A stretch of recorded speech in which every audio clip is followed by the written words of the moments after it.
Chapter 59. Jake stared at Cody's computer monitor, horrified.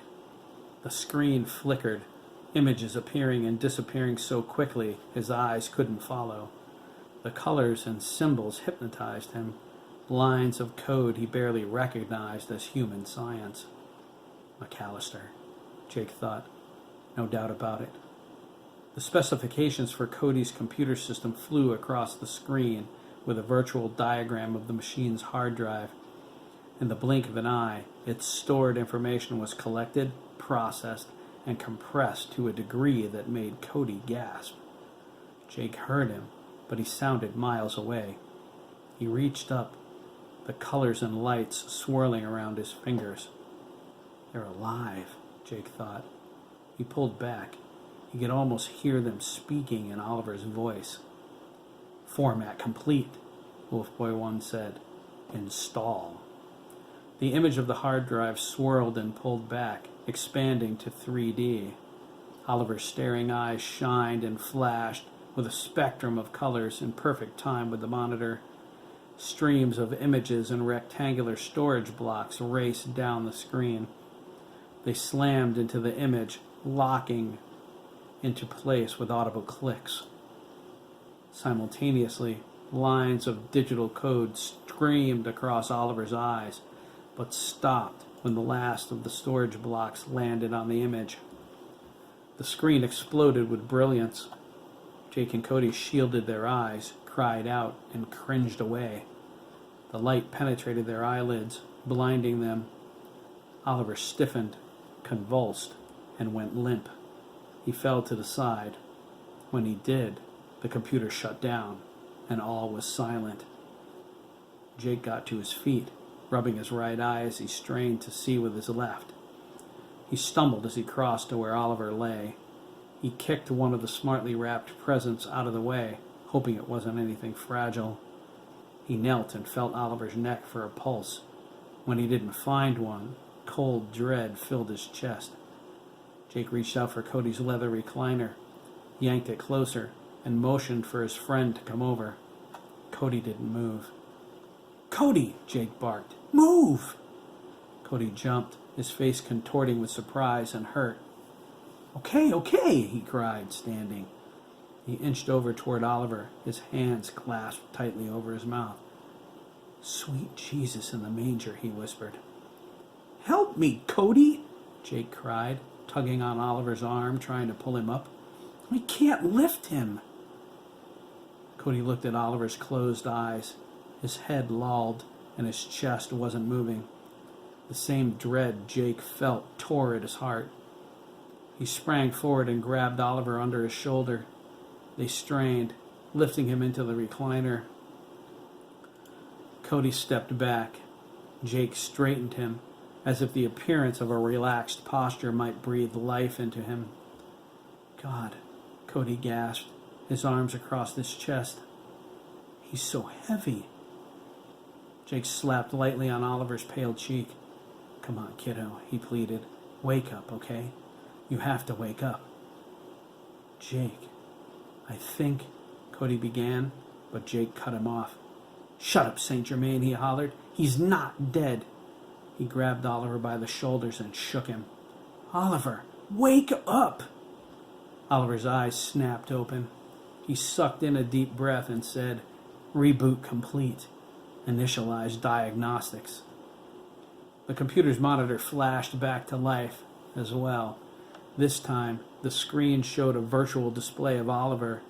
His skin was transparent, his implants visible and labeled. Cody's eyes bulged at the number of them. Jake stood there in stunned silence. Oliver's claws extended from beneath his fingernails, long, sharp, and deadly. Their edges were like razors, and their tips filed to an impossible point. Oliver gripped the arms of the recliner and dug into them. The wood beneath groaned and split. His eyes glowed deep violet. "Warning," Wolfboy 1 exclaimed. "Skull shielding penetrated." "No shit, Sherlock," Jake whispered. "Dig a little deeper, Watson," Oliver weakly replied. Oh, LOL, Jake snapped. Initializing nano repair protocols. Stand by. Cody examined Oliver's schematics. His implants were legion, networked throughout his body, connected to every biological function. Parts of his skeleton were highlighted, defined, and labeled shielding. His skull, forearms, legs, and his rib cage, which had no spaces between the bones, but had extra cartilage on the sides of his breastbone to help him breathe, were covered by an internal suit of armor. Circuitry webbed out of his cranial cavity had expanded along his nerves, merging with hundreds of tiny fiber optic filaments. Electrical impulses whipped back and forth as information flowed through his hardware and operating system. His central processing unit was hardwired directly to his brain, only millimeters from the gaping hole in his forehead. If the bullet had penetrated a little more to the left, Oliver would be a memory. Cody turned to inform Jake of the impossibility of it all, but he remained quiet when he saw how tenderly Jake held Oliver's hand. Oliver's face showed fear and betrayal. How could they do this to me? His mouth moved, but no sound came out. Cody's fear washed away. The terrible thought Oliver wasn't human. That's ridiculous. He frowned. They did this to him. The doctors, the agency, and it's not his fault. Oliver's a boy abused in the worst way ever conceived. The responsibility for this atrocity rests on those determined to play God with an innocent human being. Cody's anger grew. He examined the diagram of connections beneath Oliver's skull plating. The arrangements of circuits around the CPU was like nothing he had ever seen before.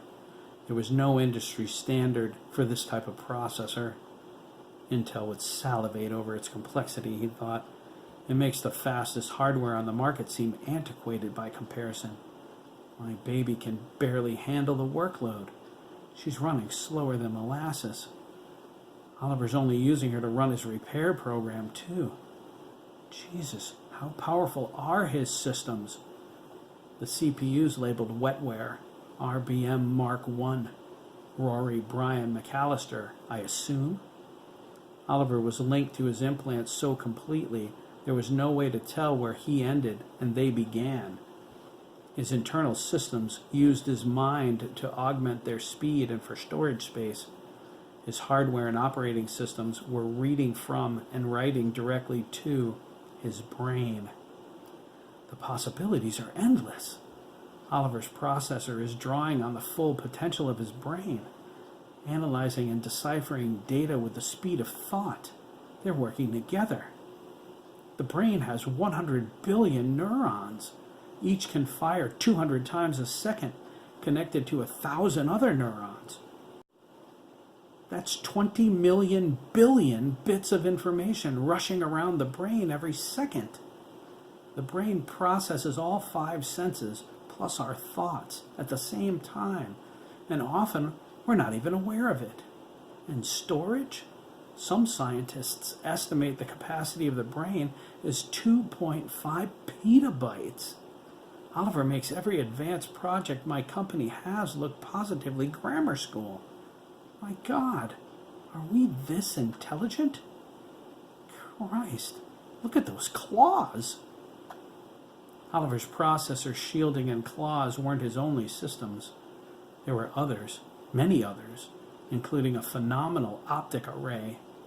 Cody remembered what Jake said about the other boys' silver corneas and was shocked to realize Oliver's eyes were artificial too. His eyeballs were hollowed out and implanted with a complex series of lenses and circuits. Oliver could see in infrared, starlight vision, microscopic, and telescopic. He had options labeled standard tracking vision, high-intensity normal, and something called bioscan. A brief footnote explained that bioscan was capable of an on-the-spot diagnostic of an organic being all the way down to their genetic level. Oliver had internal motion sensors and a variety of communication uplinks, shortwave, digital, and cellular. His internal modem was designed for satellite uplink. but could wirelessly access anything connected to Wi-Fi. Genetic engineering and technology enhanced his hearing and sense of smell. There were other specs available too, such as his maximum ground speed, strength, and his internal power supply. Cody turned away, not wanting to see any more. As fascinated as he was equally appalled. Oliver was everything about technology that terrified Cody. He was a killing machine. Dr. McAllister and the others committed every sin a scientist could with this child. Unethical didn't even describe it, and atrocity seemed so utterly pale a term. Cody watched Oliver's expression take on renewed vigor, a human sense of determination. He saw the dividing line between the boy and the machine then. It was there all the time, the will, the heart, the drive, everything no machine could convincingly mimic. That's right, Oliver, Cody thought. You give them as good as you got. I'm right here with you.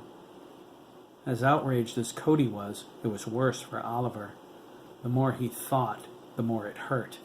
The more he realized what he was, the harder his heart became. They always told him to control his feelings, to see the logic in things even when there wasn't any. But right now he burned with betrayal. He held his emotions on a tight leash. He knew if he gave them any slack, they would overwhelm him. He felt tears locked behind his cybernetic implants. He wasn't afraid to cry, but he knew if he let a single tear fall, he would cry an ocean of them. He felt hollow, the spaces filled by a monster he never knew existed. There was blood on his hands, too. Regardless of whose fault it was, Oliver had taken another man's life. He felt it between his fingers, sticky, foul-smelling. The hot, wet gush of Mahmoud's everything rushing over his wrists and onto the floor. He smelled it in his breather unit, rinsed in the waterfall at Trump Tower, yet still rank and filled with despair. He felt Mahmoud's heart beating where his claws sank into him. As he held him there, a convulsing rag doll, the beat slowed, weakened, his death throes carved into Oliver's memory. Whenever the monster within spoke, he heard the voice of the killer. Each pain sent him floating further away. Oliver gripped Jake's hand. It was his only anchor. I feel so used, lied to, betrayed.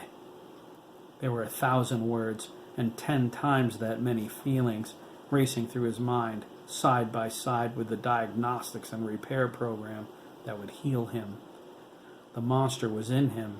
It was him. And it was an abomination, a killer without conscience. Why? Oliver thought. Why would they do such a thing? He was afraid of looking into that abyss. There is a God, he thought. There has to be. Logic dictates that if an evil so great exists as the one that turned me into this monster, there must be balance, goodness. But why would God let something so heinous exist? Why would he let his children suffer so if he truly loved them? Or does he only love to be loved? And where is he now in my hour of need? Oliver felt the beast moving within, calculating, its mind filled with nothing other than cold knowledge and empty, soulless desire. Yes, Oliver thought, desire to exist, to live, to grow. Or are those my feelings reflecting off the armor of the machine? And what about my pack brothers? A tear fell, despair washing over him. Jake reached over and held him. Oliver felt his hand claws retract as he held him back. His pack brothers were the same. They all had implants. They all believed they were kept in the complex to save their lives. Instead, they were there to take the lives of others. Oliver wept for them and wept for himself. He was the machine, and the machine was him. To touch a thing with your soul was to be that thing, however slight, even if only for a moment. Oliver held Jake and knew there would be retribution. They would not do this thing to him. They would not put innocent blood on his pack brother's hands. But there will be blood. Oliver felt hatred, seething and venomous, crawl through his heart, scraping at his soul. It drove away his tears, and he embraced Wolf Boy 1. They were one, they were alive, and together they would make everyone at the complex pay for what they did to them. Diagnostics complete, Oliver said, anger in his voice as he fought back his tears. Jake was puzzled at his angry tone until he realized the source of Oliver's dark gaze. Oliver went into the pit. He stared into the eyes of the devil and survived. Jake understood this too well. You might want to step back, Oliver cautioned. This is going to be kind of gross. Whatever you say, kid, Jake replied, trying to sound in control. Do what you have to do. Oliver said, Enable nano repair protocols. Affirmative, Wolf Boy 1 replied, its voice coming out of Oliver's mouth. Begin resource assimilation. Oliver leaned back, resting his head on the recliner. Jake stood by. Cody moved in next to him. They watched intently. They saw movement beneath Oliver's skin, hundreds of trails coming together, running up the sides of his neck, his face. Cody grabbed his throat and gagged as what seemed like 1 billion tiny insects, like gnats, swarmed out of the hole in Oliver's forehead. They rushed down the front of his body, moving like lightning, spreading apart as they raced along the sides of the chair. They spilled out onto the floor and crawled over the mountain of Christmas presents. Nanites, Cody whispered, his mouth hanging open at the end of the last syllable. My God. The nanites charged through the house. They slipped into Cody's desk, devouring spare computer components. In the kitchen, a large cast iron frying pan fell to the floor with a clang. They swarmed on it and devoured it too. Streams of nanites returned to Oliver, rushing back through the hole in his forehead with the resources they acquired. More items vanished beneath their hunger. Plastic containers, a mercury thermometer, one of the legs from Cody's sofa. When they headed toward a painting hanging on the living room wall, Cody sprang forth and yanked it out of their reach. Are you insane? Cody cried, his head bobbing back and forth. This is a Da Vinci! The nanites circled him, but then shot away and ate the casing of Cody's computer instead. I thought so, Cody cried, clutching the painting to his chest. He looked at Jake, who stared back at him, shaking his head. What? Cody barked. Do you know how much this is worth? Jake rolled his eyes. Resource assimilation complete, Wolf Boy 1 said, and the nanites froze. They charged back to Oliver, racing up his arms and face, and disappeared into the hole. Stand by. Computing estimated repair time. Jake asked, Now what? They'll repair. Heal me, Oliver replied. Just like that? Oliver nodded. Just like that. That's incredible, Cody exclaimed, gingerly hanging his painting back on the wall now that the little art killers were gone. They can rebuild you? Yes, Oliver said. My organics and my implants, cell by cell if necessary. They're encoded with my DNA. Estimation complete, Wolf Boy 1 interrupted. 4.4 hours to 100% operating efficiency. Nano repair system is online. Organic restoration prioritized. ACOM is on standby. What's AC? Jake started to ask. His question was cut short by a crash of breaking glass and the hissing of a tear gas canister that landed between his feet. Move, move, move, the lead agent ordered, charging around the left side of Cody's cabin. His gas mask muffled his voice. The men double-timed behind him, armed with tranquilizer guns. They thumped their boots heavily on the front porch. It was a tactic designed to make it difficult to determine how many they were. At the front entrance, 2 agents kicked in the door. It tore free from its upper hinge. The agents rolled along the jamb, dropped to one knee inside the cabin, and leveled their pistols. The lead agent stepped between them, following his tranquilizer gun. His eyes darted around the gas-filled room, searching for motion. There wasn't any. The cabin was still. The men they observed through the window were gone. He motioned for 2 more agents to come in, and for the last one to guard the perimeter in case their targets got out. The kneeling agents joined the 2. They fanned out, moving forward. The rush of this mission annoyed the lead agent now. In an ordinary snatch and grab, there was a lot more planning and reconnaissance. They didn't even know the layout of the cabin. Sunlight streamed in from behind them, giving the tear gas an eerie luminescence. The lead agent eased forward. As he did, Jake sprang out from behind the broken door, spun the lead agent around, and hit him with a solid uppercut. He fell over, unconscious. His tranquilizer gun landed on the hardwood floor with a clank. Jake pivoted and back-fisted another agent, sending him reeling. He could have taken out more of them, but he only had the use of one hand. The other held a dish towel over his face to keep the gas out. It was dainty, with a colorful floral design on it. Jake grabbed the tranquilizer gun, thinking it was an agency 9mm, but its weight was all wrong. It was way too light. He stared at it, and 2 agents slammed into him. He flew over the sofa into the mountain of presents. The corner of the coffee table caught him in the middle of his back. Jake's air rushed out of him in a whoosh and a flash of pain. Cody lay prone on the kitchen floor, the same style dish towel over his face. He cringed as the remaining agent rushed through the door. Cody looked up at him. The agent aimed his tranquilizer pistol at Cody's forehead. "Oh, nuts," Cody muttered into the dish towel. "Just not on my linoleum, okay? This stuff cost me a fortune." Jake struggled with the 2 agents who jumped him, trading punches as they rolled around on the floor. He gave as good as he got, but it required him to drop the dish towel. It was only a matter of time before the burning sensation in his eyes and on his skin became too much. The agents pinned him to the floor. "Where is he?" the agent holding him down demanded. "Where's who?"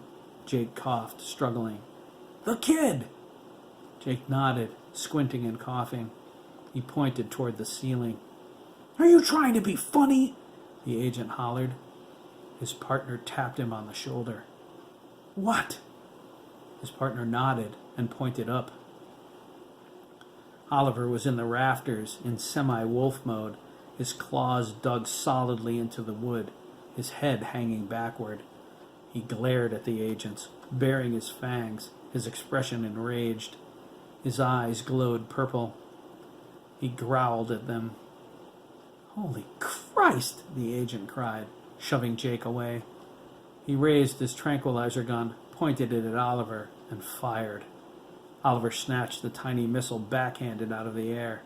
He looked at it, sniffed it, and crushed it in his hand. The pieces rained down onto the floor. "Thorazine," he wolf grinned, "but you missed. Now it's my turn." The agent gasped, drawing his 9mm. Oliver let go of the ceiling. The other agents saw what was happening and opened fire. Tranquilizer darts whistled through the air. Oliver tracked every one of them, dodging them with ease. He flipped over and dropped feet first onto the agent with the pistol. He drove the full force of his weight into the man's chest. His ribs shattered with sickening cracks as Oliver squished him flat. The agent's partner panicked and drew his 9mm. Oliver slashed back with his left hand claw and severed the man's arm at the elbow. It landed on Jake's chest, its white bone protruding from the cleanly sliced end. It was in Jake's face, almost touching his nose. Jake cried out, feeling it quiver. He slapped at it until it rolled onto the floor.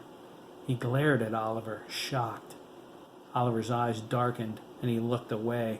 For a moment, he was ashamed of himself. The armless agent fainted and fell back onto Cody's sofa, bleeding to death. "Warning," Wolf Boy 1 exclaimed, targeting several threats. The agent, standing over Cody, cried, "Jesus, kill that thing!" He got off 2 shots before Cody jumped up, grabbed the cutting board off the counter, and smashed him in the face with it. "I don't think so," he cried through the towel. The agent dropped his gun and stumbled into the doorway, his hands covering his busted nose. Oliver launched at him from across the room, transforming to full wolf mode. He rammed into him, ripped the agent off of his feet, and they flew into the yard. Jake grabbed the 9mm from the severed arm. He turned and opened fire on the 2 remaining agents. They ducked and dove outside, rolling down the stairs onto the snow. Jake ran over and hid behind the jam, the 9mm at the ready. Oliver changed to semi-wolf mode, gripped the agent he tackled by his throat, and threw him toward the other 2. The agent hit the steps upside down and backward. His spine snapped on impact. He slid to the ground, his body twisted at an impossible angle. The last 2 agents leveled their weapons toward Oliver, preparing to fire. Oliver resumed full wolf mode, crouched low, and growled, ready to spring. Jake slipped behind them and aimed at the back of their heads. "Stand down," he said, his voice level and controlled. The agents froze, but didn't drop their 9mm. "I mean it," Jake added more forcefully. "Drop your weapons." Oliver came toward them on all 4s, growling. "What were your orders?" Jake asked, pressing the pistol to the back of the left agent's head. "Your agency," he cried. "You know I can't." Oliver lunged forward 10 yards in a single leap. He growled loudly into the agent's face. "Snatch and grab! Snatch and grab!" the agent cried, urine rushing down the inside of his fatigues. Oliver sniffed him and shrank back, a sour expression on his lupine face. "Who gave the order?" Jake asked. "It was Granger," the other agent offered, staring fearfully at Oliver. "The order came straight from Granger." Oliver transformed back to human. He walked over to the porch and looked from one man to the other. "Leave," he said, "or I'll sanction both of you." The agents ran away in different directions, disappearing into the woods. Oliver sat on the front steps above the dead agent with the broken back. Jake sat next to him, looking at him long and hard. The hole in his forehead was gone.